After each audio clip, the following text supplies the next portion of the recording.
Dalam video pada kali ini, Amin nak mengingatkan berkaitan dengan bantuan RM1,000 ini yang bakal ditutup permohonannya dalam masa 3 minggu sahaja lagi. Jadi bertindak segera sebelum terlewat.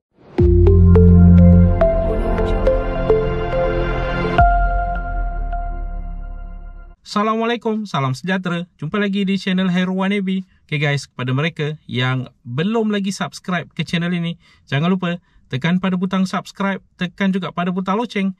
Thank you guys. Seperti yang diberitahu di awal video sebentar tadi, dalam video pada kali ini, Amin nak mengingatkan berkaitan dengan bantuan RM1,000 ini yang bakal ditutup permohonannya untuk tahun 2023 sebenarnya dalam masa 3 minggu saja lagi, iaitu pada 31 hari bulan Januari 2024. Bantuan yang dimaksudkan adalah SKK RM1,000.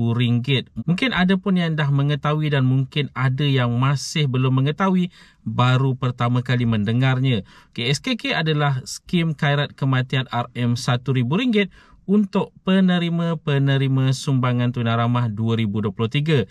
Di mana untuk kematian yang berlaku daripada 1 Januari 2023 sehinggalah 31 Disember 2023, waris-waris yang sah yang telah pun diletakkan sebagai waris dalam STR 2023 layak untuk menuntut RM1,000 di mana-mana cawangan Bank Simpanan Nasional untuk kematian penerima sumbangan tunai ramah 2023 ini.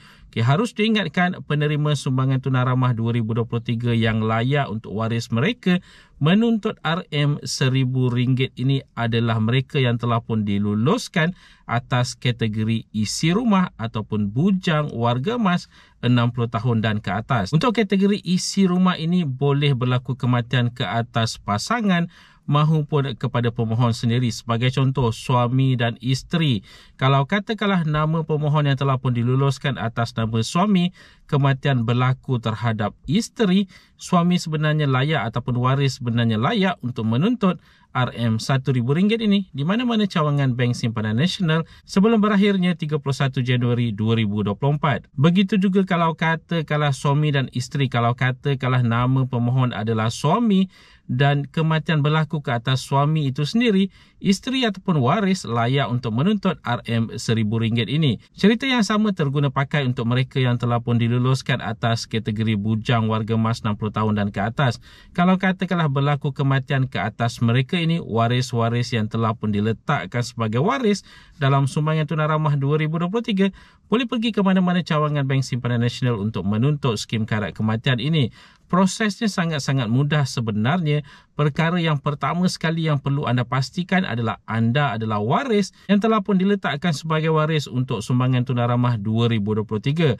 Apa yang perlu dilakukan kemudian adalah pergi ke mana-mana cawangan Bank Simpanan Nasional dengan membawa sijil kematian serta MyCard anda untuk menuntut RM1,000 ini. Pihak Bank Simpanan Nasional akan melakukan semakan-semakan yang sewajarnya, verifikasi dan seterusnya akan menyerahkan ataupun memberikan RM1,000 tersebut kepada mereka ataupun waris yang sah ini. Jadi disebabkan itu sebenarnya sangat-sangat penting untuk anda memastikan dalam STR anda ada waris yang telah pun dinamakan kalau katakanlah berlaku perkara-perkara yang tidak diingini. Untuk tahun 2024 masih lagi belum boleh menuntut kerana kelulusan belum lagi diketahui untuk STR 2024. Tapi anda tak perlu gusar ataupun gelisah kalau katakanlah berlaku kematian bermula daripada 1 Januari 2024 setelah kelulusan STR 2024 itu dikeluarkan dan setelah informasi berkaitan dengan SKK untuk 2024 diumumkan, anda nanti dah boleh untuk menuntut RM1,000 itu di mana-mana cawangan Bank Simpanan Nasional yang berhampiran dengan anda. Kalau katakanlah anda waris untuk si mati ini. Jadi kepada mereka yang bertanya berkaitan dengan kemaskini, kalau katakanlah nak mengemaskini sekarang ini waris untuk anda, buat masa sekarang kemaskini ditutup sementara sehinggalah ke bulan Februari 2024. Diperkatakan pada bulan Februari 2024 nanti barulah akan dibuka semula untuk kemaskini ini bagi anda mengemaskini maklumat-maklumat yang masih lagi belum dikemaskini. Dan buat masa sekarang ini status kelulusan untuk STR 2024 adalah dalam proses kerana pihak Lembaga Hasil Dalam Negeri sedang dalam proses untuk menyemak kelulusan anda berdasarkan data informasi yang mereka ada sehinggalah 30 November 2023. Dan dijangkakan berkemungkinan besar mungkin pada penghujung bulan Januari 2024 ini ataupun pada awal bulan Februari 2024 sebelum pembayaran fasa pertama dilakukan, kita akan mengetahui status kelulusan sama ada lulus ataupun tidak lulus untuk STR 2024. Untuk menyemak status kelulusan, anda boleh pergi ke platform rasmi STR 2024 iaitu di bantuantunai.hasil.gov.my atau boleh pergi ke mana-mana cawangan lembaga hasil dalam negeri yang berhampiran dengan anda, atau anda juga boleh menghubungi talian bantuan kewangan 1-800-88-2747 untuk menyemak status kelulusan.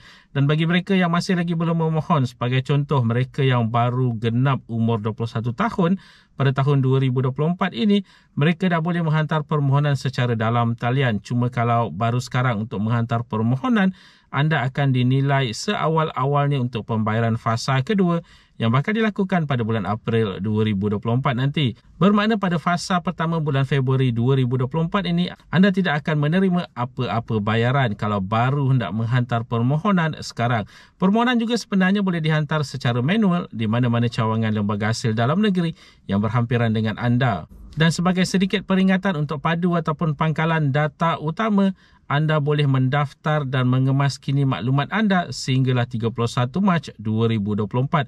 Sangat penting sebenarnya untuk anda memastikan data yang berada dalam padu ini adalah tepat agar nanti apabila kerajaan menggunakan data ataupun platform ini sebagai satu platform untuk menentukan anda layak untuk menerima bantuan ataupun subsidi pada masa hadapan, anda tidak akan ketinggalan daripada menerima subsidi dan bantuan dengan sewajarnya berdasarkan situasi anda yang sebenarnya. Kerana kalau dilihat sekarang ini, banyak sebenarnya informasi di dalam padu ataupun pangkalan data utama ini yang masih lagi kosong, yang masih lagi perlu diberi perhatian oleh anda untuk diisi agar ada maklumat tersebut untuk dinilai oleh pihak kerajaan selepas 31 Mac 2024 nanti. Dan bagi mereka yang bertanya berkaitan dengan STR 2024, walaupun dah banyak kali admin beritahu sebelum ini, untuk STR 2024 kelulusan ataupun penilaian kelulusan itu tidak akan menggunakan data dalam pangkalan data utama ini, tetapi harus diingatkan pada masa hadapan berkemungkinan besar untuk tahun ataupun untuk STR 2025